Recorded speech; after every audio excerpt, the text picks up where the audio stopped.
Welcome back. We're here to kick off the 2025 season of the Monster Energy Pro Downhill Series. I'm Lars Tribus, and I'm here with the GM of the Pro Downhill Series, Clay Harper. Really looking forward to actually starting the season off. You've been so hard at work all winter. The hype has been unreal. I mean, it never stopped. All winter long, people were talking about 2025 and what's to come and what does the sport need. And from every angle, you've been delivering on all fronts. So it's super exciting to get the second season kicked off. So Clay, tell us a little bit about what we can expect in 2025, what's going to be different, what are some of the updates that our folks out here want to Yeah, well, we have, thank you for the nice intro.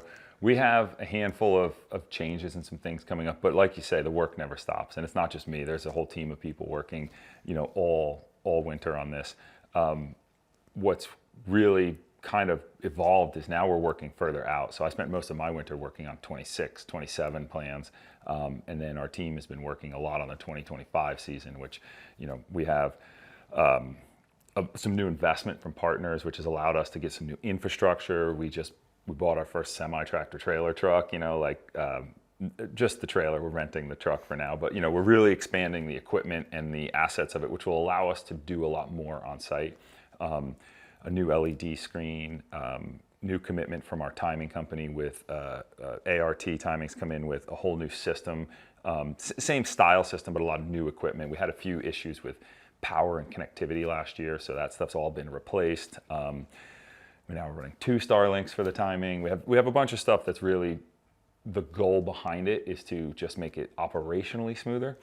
We talk about this with you, right? Like before the podcast, we're talking about like what type of stool and chair should we have for you instead of just running whatever we can on site. We're trying to really get a really repeatable product at each venue, which historically in the US has been super difficult. So it's nice to get like a big step forward in that. And in 2024, we didn't have any time to focus on that. So that's been a big focus. Also, we've increased the prize purse again. We want to increase it more. We want to make a big increase on it, but we're just not, it's a kind of a tough time in the industry overall. And so we're a little bit hesitant to go too far in that direction just yet, but it's coming. There's a handful of partnership like potential series partners that are out, kind of in the wings that we're working through. And as that stuff starts to come together, again, we'll raise the prize purse even more. Content, we've, again, increased investment in content. One of the big things that we're doing is trying to get the series show, the race show out earlier. Sunday night is the goal for that. So I think, we're kind of coming down to the wire as we head into the first event in 2 weeks. The overall, big thing from my desk would be just that, smoother operations. We have a little bit more staff, a little bit better equipment, and a season under our belt. I was going to say the same. You have a full season of learnings to refine and improve on. And one of the really impressive things that's kind of built into the system for the people that don't see it is you employ a lot of business best practices, right? After every event, you sort of do that after action review. You talk about what went well, and last year we had a lot of things what could have gone better. Sometimes those are friendly, sometimes they're not. But they're honest. Yeah, they're honest. It's unabashedly honest, and that creates a great product. I've thought an off season a lot about your leadership and your team, and it's incredible what you've put together, and it's been exciting for me to hear about what you're planning for 26, 27, 28 and beyond, and the things that you just mentioned. So lots of stuff operationally to get better, lots of stuff that we could go deep, but we'll keep it short. Yeah. I did forget to mention one big change, and that is us also adopting national champs within the series. So we basically, last year we had started the partnership with USA Cycling, where we are the official national series of the US. We are also a global series. We say we're Continental series that has global competition. So as the highest series in the US, we are the official national series, and now we have also adopted national champs. That's a big move. Really big deal. And that's embedded in the Pro Downhill Correct. series. And so what does that do? It changes a few things. First of all, national champs has always run in a different cadence, if you will, different schedule, different set of people running it than all the other events. And it's been, I don't want to use the word inconsistent in a bad way, because we've had great national champs. Like Winter Park did a great job with it. Rock Creek did a great job with it. But the people behind it hasn't been a consistent team of people. It gets passed from one to the next, right?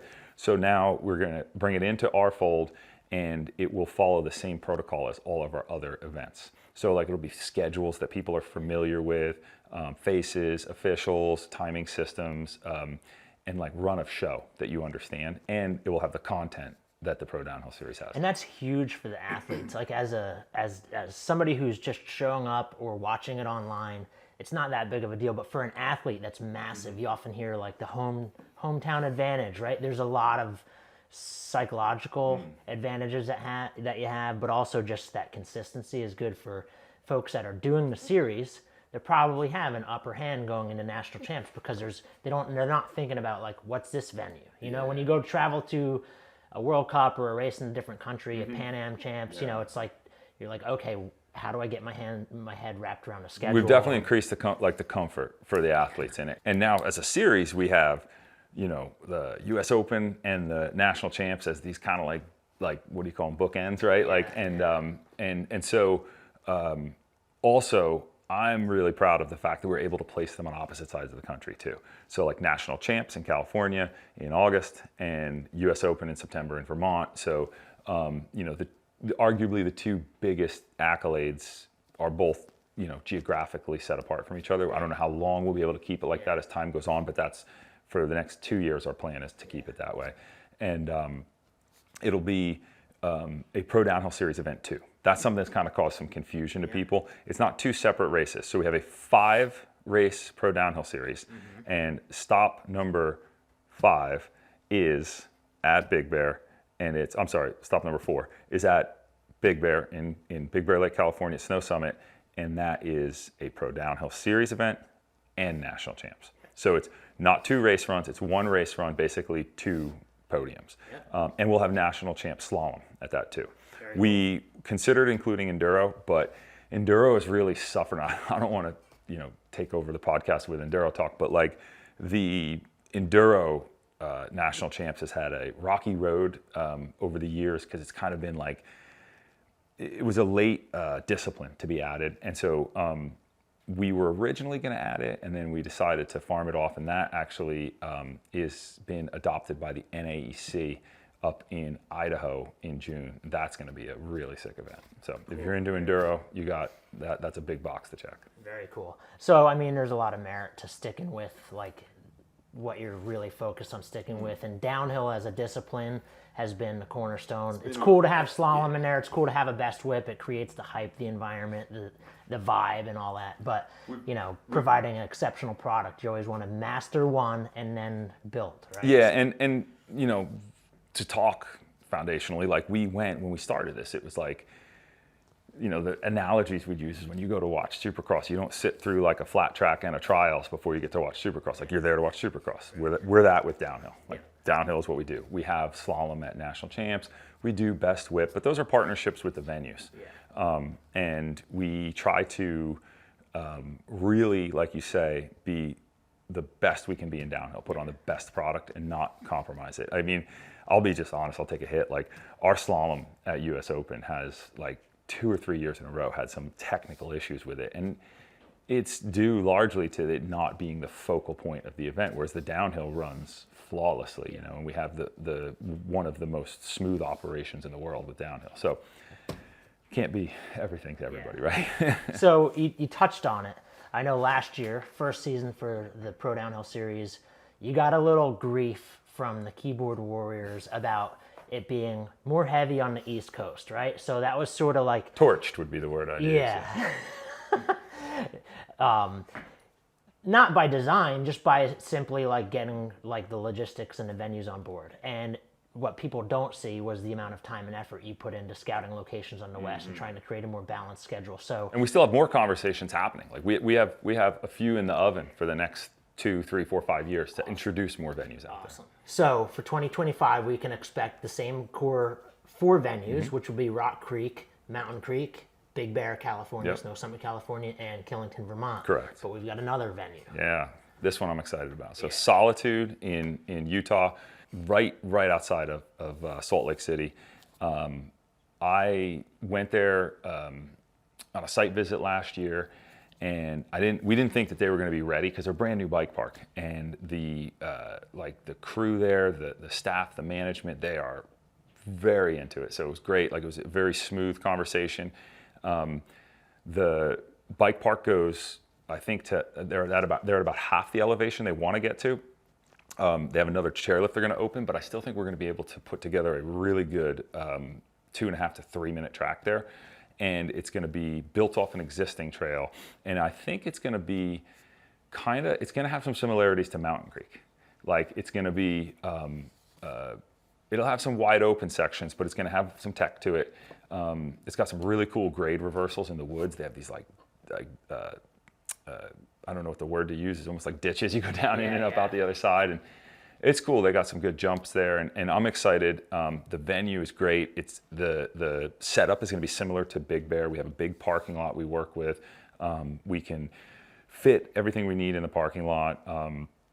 There's challenges like any new venue, like we can't camp there. So we'll be announcing that in the coming weeks as we get the registration open for athletes on that one, and fans that basically you'll have to go to designated campground stuff, but there's tons of lodging right there. And then at the bottom of the hill, Salt Lake is like the Cottonwood Canyon comes down into like a somewhat redeveloped area there. There's a handful of hotels and restaurants, and it's all within 15, 20 minutes from the venue. Another cool aspect too is, the nice thing is you were a racer and you've graduated to creating what you loved to do as a kid. And now I have a kid who races too. Yeah. So you think about these things, but another nice thing about it is when you think about travel, like you scheduled that race right before Big Bear. So that was for a people tough that call. Are trying to kind of like hit all these venues, for people that are, traveling for them, it's kind of nice having them back to back, because you could,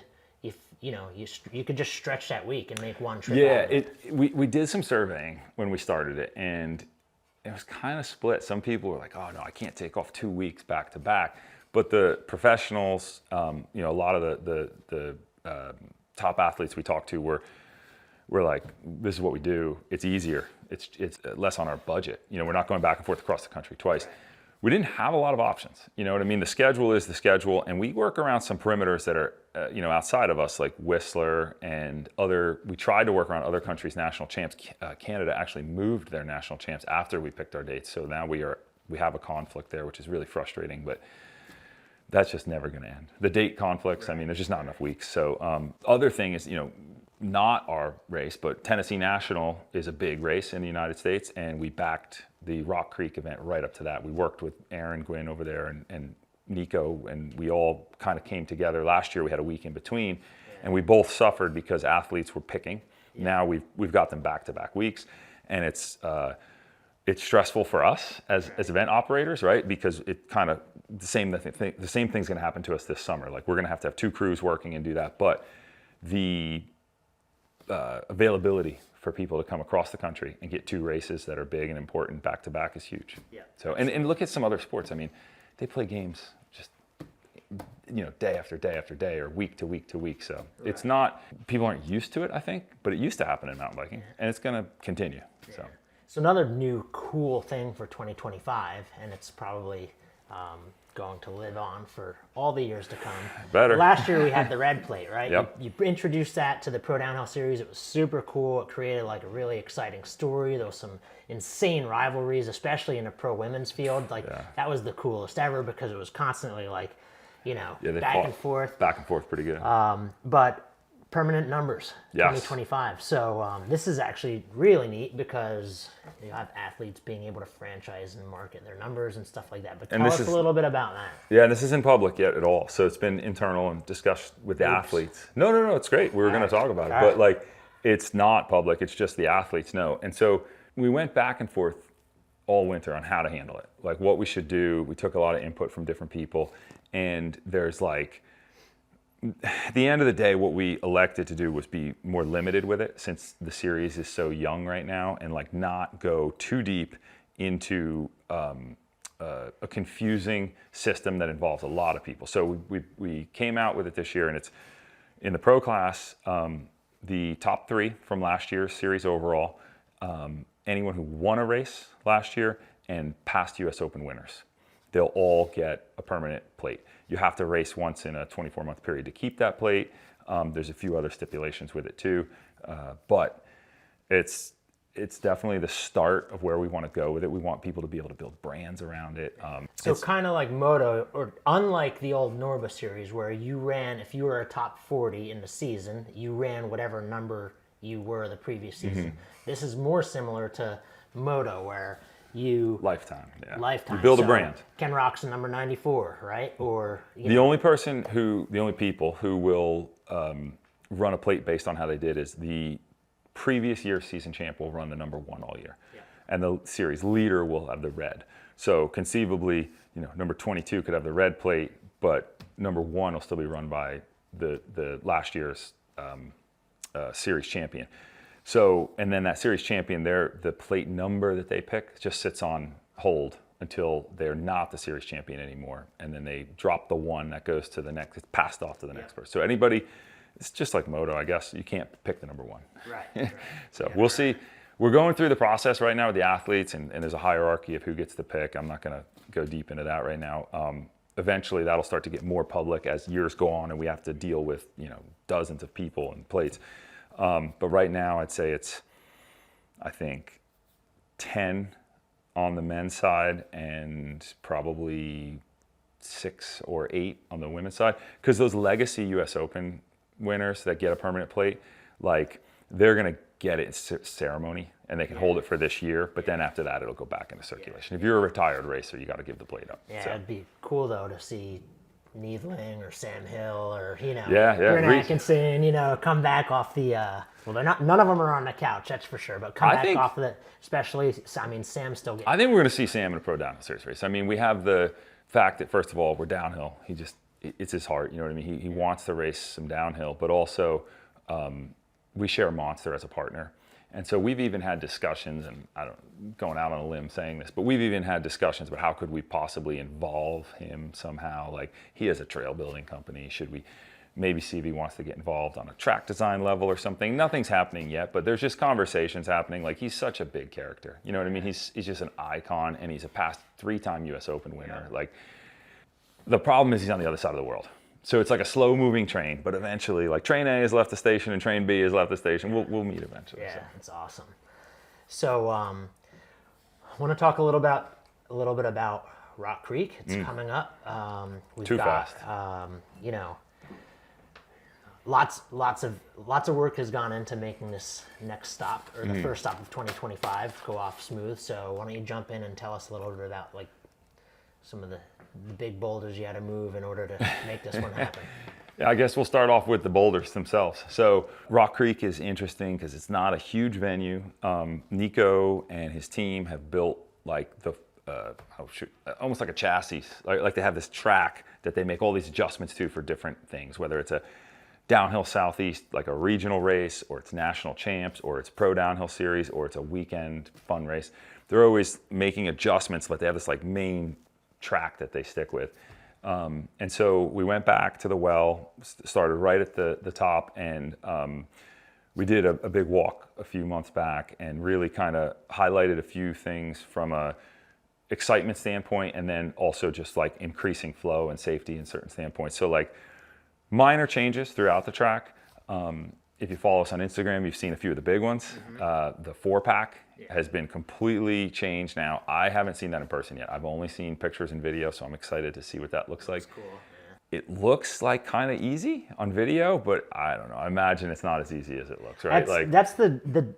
That track in particular, there's a lot of things that look so easy. Like, you've got like the blind rock step downs where you're landing on a rock. Like that, yeah. Crazy precise, 100% blind. Everybody's greasing it so easy that you're like, the course doesn't look challenging, but when you're actually on the course, especially with a bike under you, you're like, oh, this requires a little bit more and we see a lot of the videos of the pros too. We don't Exactly, see all the AM exactly, videos. exactly. I stood at that rock drop, that rock step down for the downhill southeast there a few weeks back. Nico and I actually stood there. That was when we started discussing track changes, and we were like there for like a B or C level practice. I forget what it was, and we were just like, whoo! Like you got to look away at some point. You know, there's so many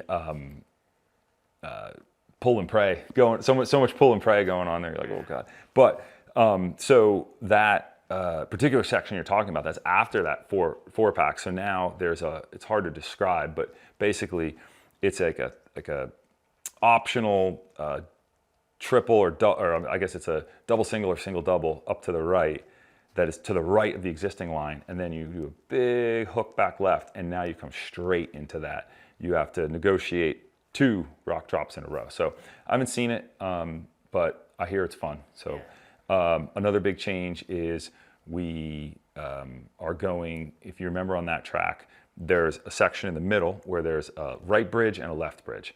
For years, we all use the right bridge for the national champs events there. For Pro Downhill Series 24, we use the left bridge.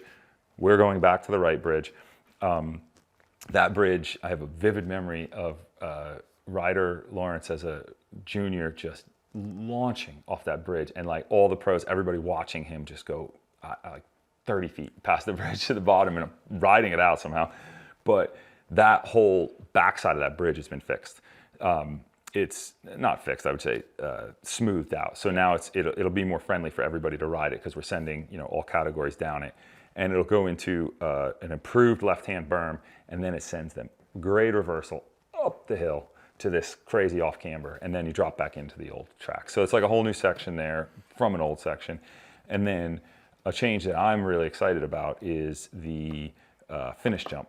We last year we added the double in the middle of the finish jump to try to help people who couldn't gas the whole jump because there's just way too much casing going on.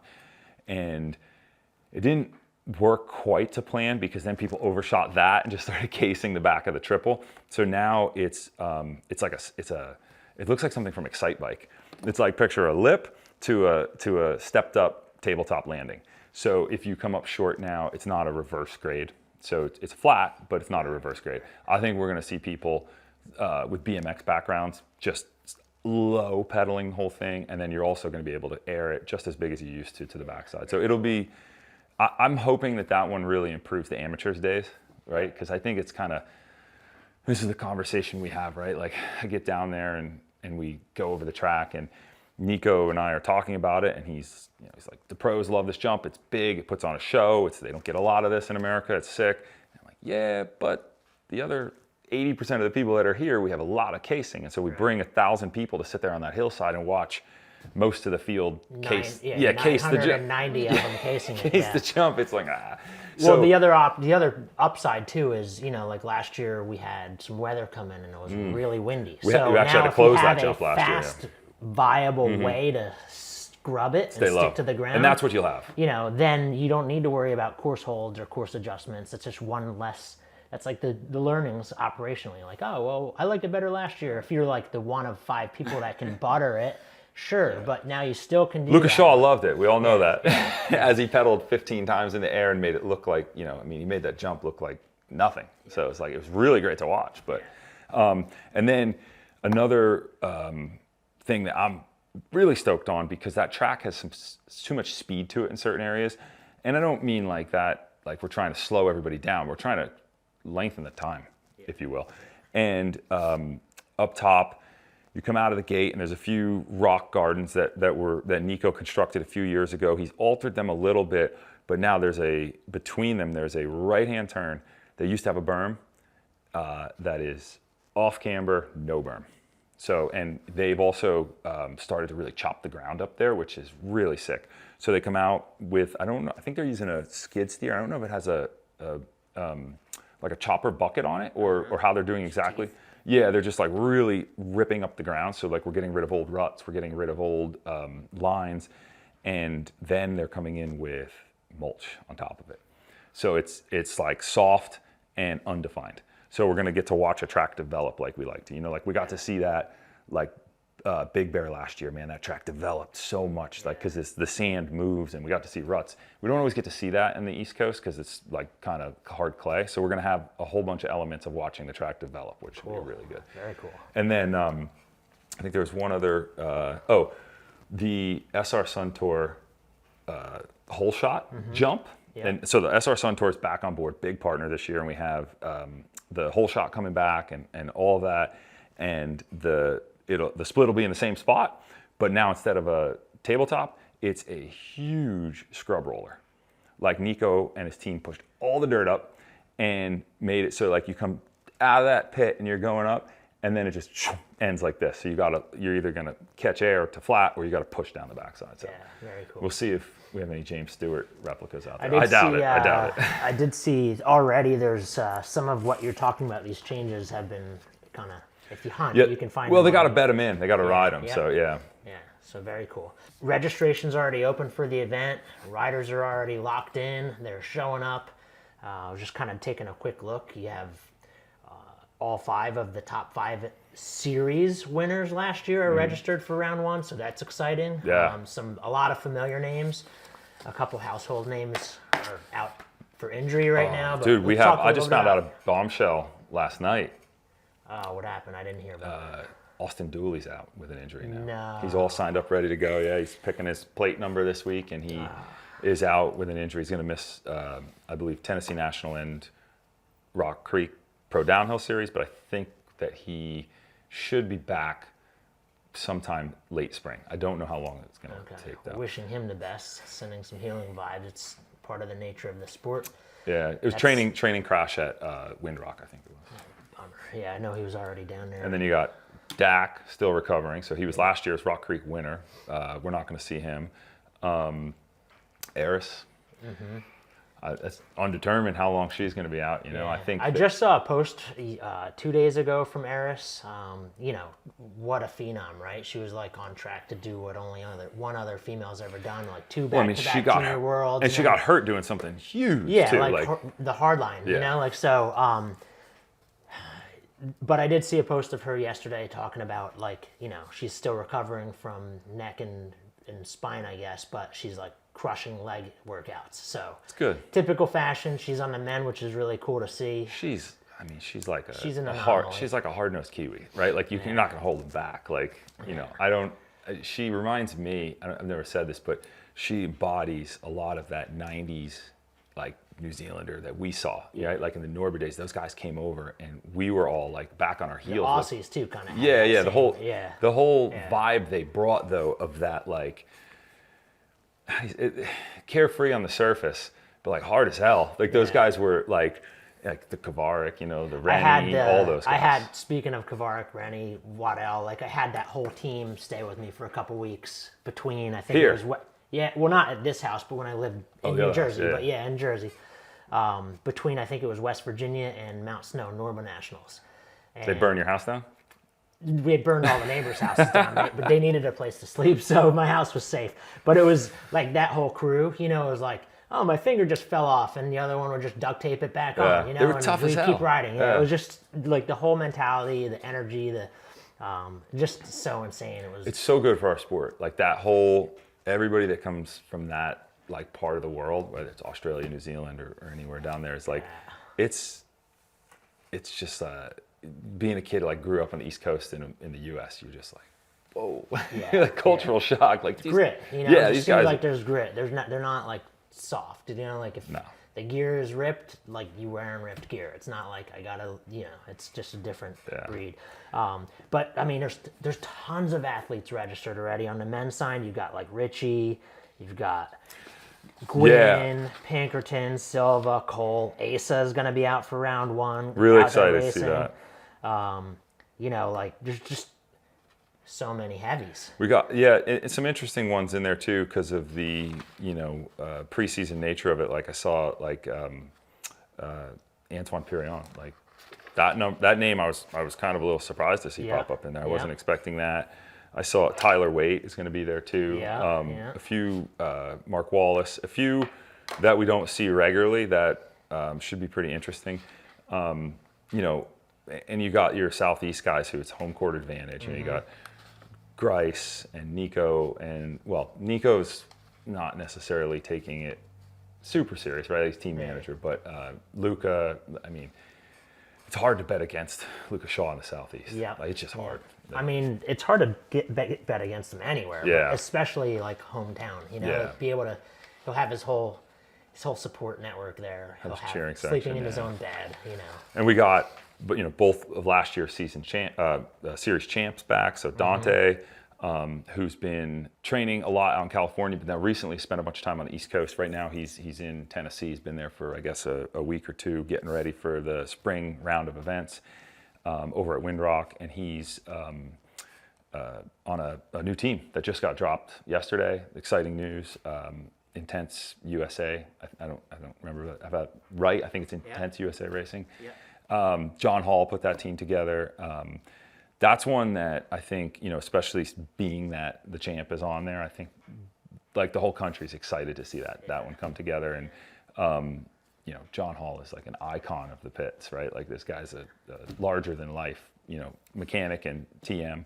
So that's going to be really exciting. And you know, they got Nate Kitchen on there too, Tegan Heap, who's out with injury as well, and then amateur Kai Burleson, who somebody who I mentioned to you beforehand. I was like, we don't have time to go deep into juniors, but man, that kid is on a tear. Yeah. Like, I watched him at Downhill Southeast at Rock Creek a month ago, 2 months ago, and the difference between 2024 Kai and 2025 Kai it's noticeable. And you know, we're family friends, so I see him, I follow him on Instagram, I see what he's up to, we talk a lot, and like, he is, every time I see him, he's on the wheel of some other pro in some other location. So he's riding everywhere, and he's riding with all the big dogs. And he knows what he needs to do. And I think in his head, the switch has flipped. He believes he belongs there, and that's usually all it takes, you know? And so I think he finished third in the pro, because he can race pro in that one, behind Luca Shaw and Chris Grice. Like, I think I have that right. That was pretty wild. Yeah. And he, speaking of that last jump we were talking about at Rock Creek, like absolutely showstopper. Like, came through, complete showstopper. Everybody's jaws were on the floor. He hit that jump and pedaled into it, pedaled through the jump, almost overcleared it, and pedaled from there to the landing. Like, it was impressive. So awesome. Shout out to Kai. Like, I know that kid has put in so much work, and it's like, you can feel that he's on the cusp of, you know, his first year, 17, 18, maybe his goal, and I haven't spoken to him specifically, but I would hope that his goal is something like try to lock up the title for that this year and then go pro early. Yeah. You know, maybe that's his goal. It's really cool, because last year we talked a lot about, and throughout the season, just the crop of talent, both male and female, at 15, 16 and 17, 18. And we were talking about, like, imagine being a top 20 pro, right? And then all of a sudden these, you know, 15 to 17-year-old kids just drop into the pro class for a visit, and now you're not a top 20 pro anymore. No. You trained a whole nother season, you got exponentially faster, and you just turned into a top 40 pro, right? So overnight, what happened, right? The young, the up and coming talent is ridiculous, and that's just one of many. I was looking at, you know, like some of the team changes and people like hopping on to different programs. There's some really cool programs now that are becoming like anchors in the scene. Yeah, and while we're talking about it, like the 17, 18 on the men's side, like, you know, Cash is out. Cash probably was going to go to pro this year, maybe skip 17, 18, we're not sure, but, you know, he had that horrific off-season accident, side-by-side accident where he was struck by somebody, and like, you know, we've been sharing his story like on social, and you and I have been involved with the Road to Recovery, which, you know, everybody should go check out if you can. Road to Recovery is a really good partner of ours, and they're doing amazing stuff for Cash, Shalene, as well as other athletes. Yeah. But, you know, it was like Cash was the dominant figure, and we're always talking about that. And now it's like this whole big, you know, change up. And Kai, who, you know, was really tight with Cash all last year anyway, is really come into his own, I think. Yeah. But there's a lot of other names in that. You know There's what I mean? a whole lot, yeah. The whole outlaw squad from Utah, like, I mean, they got 4 or 5 kids that could be top step of the podium every day. Yeah. Ryder Lawrence has been absolutely, just putting on a show out at Fontana lately.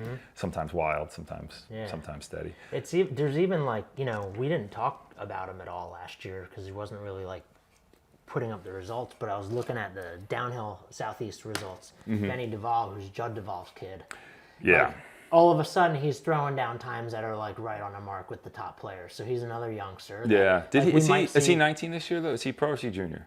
I think he's like 17, maybe. Oh, is he? I thought. I'm not sure. Okay. I don't really know. Got it. But point being is just kind of seeing like all of a sudden, boom, there's a new one. So I'm also curious to see like some of these guys like in that category, the talent's so deep. So you could be like a top 10 or 15 guy that just clicked for. And at now that you're a age top 2 too. or 3 guy, right? They're figuring shit out every day. Exactly. So it's cool. So what about the women's side? Were we both on the same? Yeah. We have Aletha back. Yeah. So Aletha, series champion last year. She has signed with the Canyon team, which is huge for her. So now she's teammates with Lucas Shaw, and she'll be back racing with us this round at Rock Creek. And she's, I mean, there's not much. We don't need, no need to say much. I mean, it was regularly, her and Asa just kind of over the past 2 years have just been this topics of conversation, on their respective male and female side. And like, I mean, what are you gonna? She's in it for everything she enters. She's a threat for the podium. So she's going to be racing a pretty big schedule this year. So I think that that's probably going to be her big thing this year, is figuring out like her pro racecraft and how she's going to handle stuff and what she's going to do.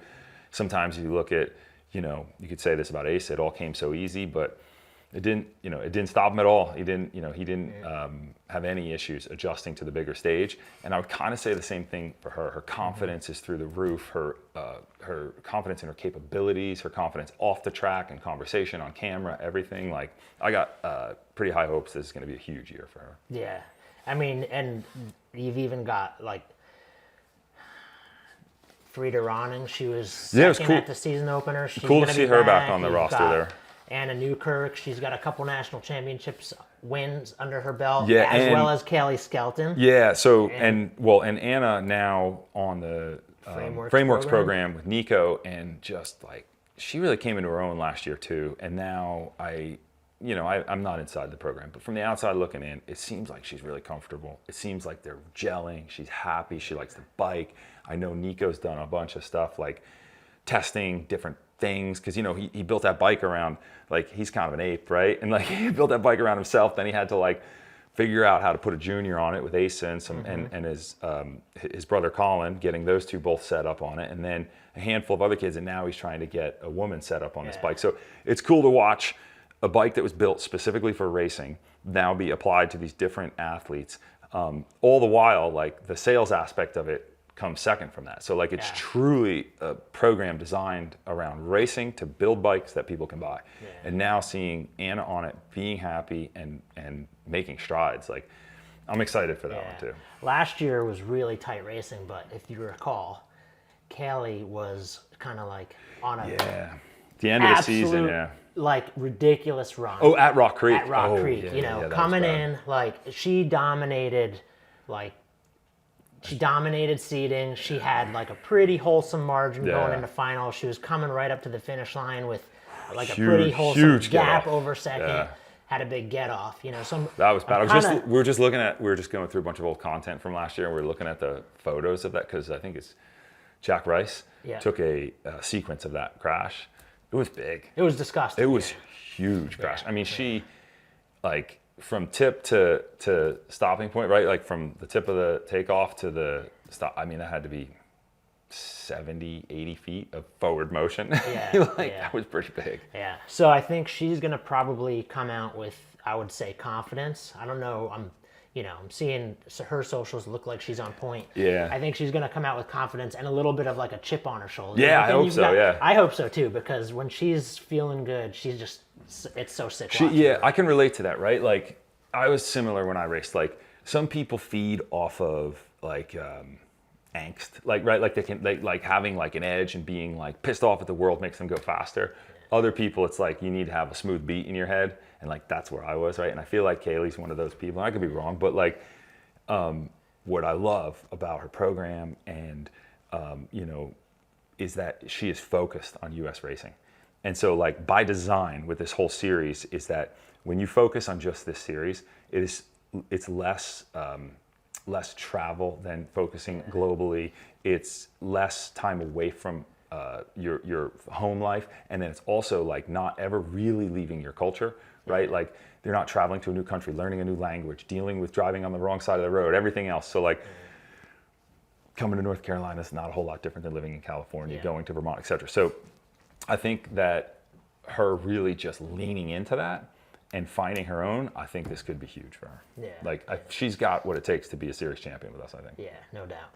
And I think, you know, just like we saw last year, we'll see, you know, some folks popping in when it works from overseas. Yeah. Like you got Lisa Baumann coming in. Like she was a top 5 at, I think, Leogang last year in the World Cup Series. So she's going to be somebody that could kind of wild card. Yeah, we're getting card, like a little element of the U.S. Open, right? Yeah, so like exactly. Yeah, the whole but series, that's cool. Yeah, like the whole series is designed where it's like you should be kind of competing against the regulars, and then the U.S. Open is like wild card, right? Like mixed up. But now we're seeing it in the opener too. Yeah, but you got the riders like Kaylee. That's like it's kind of like it reminds me of the Irish dude in Braveheart, like my island. You know what I mean? Like when someone comes to your country, it's like this is my country. You got like kind of a chip on your shoulder. Yeah, so it's kind of cool to see that too. You know, so. Really awesome. Yeah, I have high hopes for her. And then, you know, whole good size slew. I think we should have, by time of race, over 20 women in the class, which will be good. You know. Awesome. Kaylee Stewart, you know, another name worth mentioning. I feel like she's really starting to hit her stride too. I'm, you know, not sure where we're going to see her fall in the pecking order at round 1, but I'm excited to see that too. Yeah, I mean, yeah, there's like lots of talent out there, you know. Tons of talent. The Logar sisters, and we didn't talk about like Aletha's sister as well, like Taylor. She's a player. I think we've got like Bella Naughton now, like coming. She did one race last year. Yeah, on yeah. the podium, and now she's I going to think be. McKenna will be back too. She was third in the series last year. So lots of talent in the elite women's field. So excited to see that. Like, do you want to talk a little bit about the event specifically, like fans, spectators? Yeah, well, and I what? skipped one big thing I wanted to mention earlier. Yeah, so I mean, I think we can wrap this up, just kind of hitting on the event specifics. The biggest one, the new schedule. Yeah. This has sent like, I heard a snicker off screen there. This has sent like a shockwave through the community. It's like, oh my God, you changed the schedule, and it's like, yep, we did. So. Let's talk about it, like why we did it, right? So what is that schedule change? It is, we are moving pro finals to Saturday. Amateur finals remain on Sunday. So how does that back up the whole system? Basically, the pro, and we'll call it Group A. For this particular race, we have 17-18 Cat 1 in Group A with the pro. It is to be determined if that's gonna stay there. This race, we did register with UCI for Continental Series distinction. It's been a tough call for us whether we wanted to do that or not, right? Like we're not designed as a feeder series per se, and we don't necessarily need to be UCI sanctioned, but we had enough athletes wanted it, so we did it, which means by design, we have to have the pros and the 17-18s run together. So for this particular race, it is 100%. Future races, it's to be determined, and I'll explain why in a second. So Group A, pro and 17-18 for Rock Creek, Wednesday is their athlete check-in and their first dedicated track walk. Thursday is their first practice. And they can also do a track walk that day. They can't be there Thursday. And then they have practice and seating on Friday, finals on Saturday. The amateurs are on the Group B and C, which is all the rest of the Cat 1s and Cat 2-3s. They're on the traditional schedule. Track walk and check-in on Thursday, first practice Friday, seating on Saturday, finals on Sunday. So it's a little bit of a change, but it was in the registration. It was right when we first put it out, but nobody looked. A lot of the athletes didn't look. A lot of the team managers didn't look. And so it actually prompted me to go and figure out how to solve a problem that we were trying to, which is athlete communications. It's such a huge thing for us. So we started a WhatsApp channel. It's called the Pro Downhill Series Athlete Channel. It's open to the public though, so anybody can go tune into it. You can see the athlete communication. So when you see a schedule update, when you see transmissions that have to go out to the athletes for competition related stuff, from registration to weather holds, etc., that will all be on that WhatsApp channel. It's not a chat. You can't respond to it. It's a channel, so you receive the updates, and it's kind of been something in the back of our head that we've been wanting to do for a while, and we finally got to like pull the trigger on that. So tune into that if you can. Like if you're a fan and you want to see what's going on, and with that, goal is to get a lot of those athlete type of mission. How do you log into that, or how do you get? Oh, it's super easy. Go.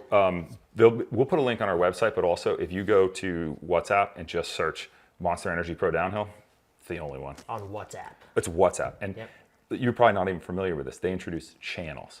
So you're used to WhatsApp, texting, and phone calls. Yeah. Now there's channels on there, which is for one-way, like sharing of information, one-way messaging. Mm-hmm. So brands create channels. Events create channels, celebrities create channels, stuff pretty like that. Cool for even for international riders. Super cool. Like such a big and it's, platform. we're trying to keep Instagram for entertainment. We don't want to put athlete information and all that stuff on Instagram. It's a headache, and it's cluttered and clogs it up. So, and we like put an athlete post out, then delete it so it's not sitting there and looking like that. So now, trying to get everything over there. It's also easier if you're in a situation like a lot of these venues and you don't have great service. You can get a little bit of Wi-Fi or a little bit of service. It's easier to open up a WhatsApp channel than to try to get Instagram to load photos and videos and everything so that you can see, get 7 stories deep on our Instagram story before you see the weather update. So that fan experience is going to be similar. Parking down below. We have there's no camping on site, so that changed with Rock Creek. There's no more on-site camping. Access is free, but if you want to get a lift up to the top, you have to pay for that. Same as usual, same program as everything we have. Best seat in the house is right in the base area there. We have such a cool spot. Yeah, we have the Continental fan zone right there, which is really cool. Continental Tires helps us out with like kind of making that like a real branded, like kind of fun experience with the picnic tables, and you get to see a rock section, a step down, and a big jump, and a sprint to the finish, all right there, which is cool. And it's pretty basic. The only other thing I was going to mention is that, like I said, we'll have the YouTube out a little earlier.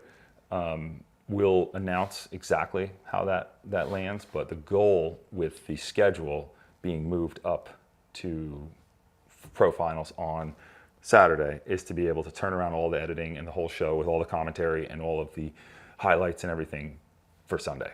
So if you're not on site, you can watch it on Sunday. So you can do a little social media blackout on Saturday night, and then you can catch the race on Sunday. So, wow. Yeah. It's ridiculous. That's cool. Yeah. If you're lucky enough to go later in the day, you could really dissect the fast guys, the top pros runs and it's an improvement. And we're always working towards a live broadcast. We'll get there, right? Like this series, and another time we can take a deep dive into this. Maybe we do a Pro Downhill Series deep dive one day and explain it. But basically, like, we need to provide more ROI for the brands that support us and for the brands that support the athletes, and that comes from more content. The next step is to go to a live broadcast. We're not there from a financial platform yet for this series, but it's not far away. It's something we're already working on. So from a broadcast standpoint, people can still expect free race coverage, right, for 2025. 100%. It's a big one because there's a lot of 100%. A lot of noise with the changes on the World Cup scene, and just is it worth $50 a month or whatever whatever that pounds to dollars conversion is. But all our coverage is free on YouTube. Yeah, and that's another Pro Downhill Series channel. And that's another thing that people are really stoked on. It really helps the athletes with their own marketing and yep. And we're back. We've signed again with GCO, the Gravity Co-op, and those guys are the company behind that, the production company behind that show for us. And so, it's not a huge budget, but it really gets the racing, it gets that top 10 racing across in a very clear, free format that people enjoy. Like, we've had a surprising response to the growth of the YouTube channel in 1 year. Yeah, so. Yeah, cool. So tune into YouTube. Any other last-minute housekeeping items? I know you're always looking for volunteers, course marshals. That's the big one, that. baby. We need, course marshals. We have plans and goals in the future years to really continue to develop like a community of course marshals, and eventually maybe even get to the point where there's a nonprofit that supports them. Right now, like, we're paying for all these lunches and paying for all this stuff, and it's a tough thing to manage, but it's gotten so much better over the years, and I think that it's going to continue. We have some big plans for the future on how we're going to continue to evolve that. Right now, what we need is course marshal signups for Rock Creek. We're definitely not full at all on that, right? So. And do you still have partnerships for? I know last year some of the course Yeah, marshals we were so stoked because if you needed a bike rack or if you needed, there was all these partnerships. Yeah, we have Thule and Fox on board to support with heavy discount codes for anybody. Marshals. Yep, anybody who marshals. You get Pro Downhill Series merch. Get shirt. We have. Lunch on site, and then also you get to kind of just be part of it, which is cool. You get to be in the action, and you're not required to do medical. You don't need any sort of no experience, honestly. We can teach you everything you need. Obviously, if you've done it before, you know what you're doing. But it's going to continue to evolve and continue to get better as far as like the organization and offering there. Who knows? Maybe someday it can even go to become its own company of people, like a course marshal company that we work with, but more things on the far horizon. So. All right, good stuff. Yeah. Closing comments. Anything else that you think we didn't cover that you'd want to talk about or address? No, I think we're good, man. Just come out and watch. I think it's going to be fun. It's going to be really good. The hype is big, and there's 100 juniors we didn't even mention that are going to put on a crazy show on Sunday too. It's going to be great to watch. So I think now you got. Friday, you could come watch pro seating. Saturday, you can watch amateur seating and pro finals. And then Sunday, you can watch all of the top amateur finals all the way down to the Cat 2-3. So whatever fits your schedule for coming out to watch it live. Fantastic. So, Clay, thank you and your entire team for... You're part of it. All the work that you put in to put together such an incredible race season, race series, and... it's really cool to see where this is going. So everybody out there, let's see you at Rock Creek coming up in roughly 2 weeks from today. Yeah, so but April 2nd through the 6th. But the 4th, 5th, and 6th are the big shows. Check out ProDownhillSeries.com for the full calendar, the course marshal link, the WhatsApp link. It's all there. So yeah, awesome. All right, we'll see you at the races.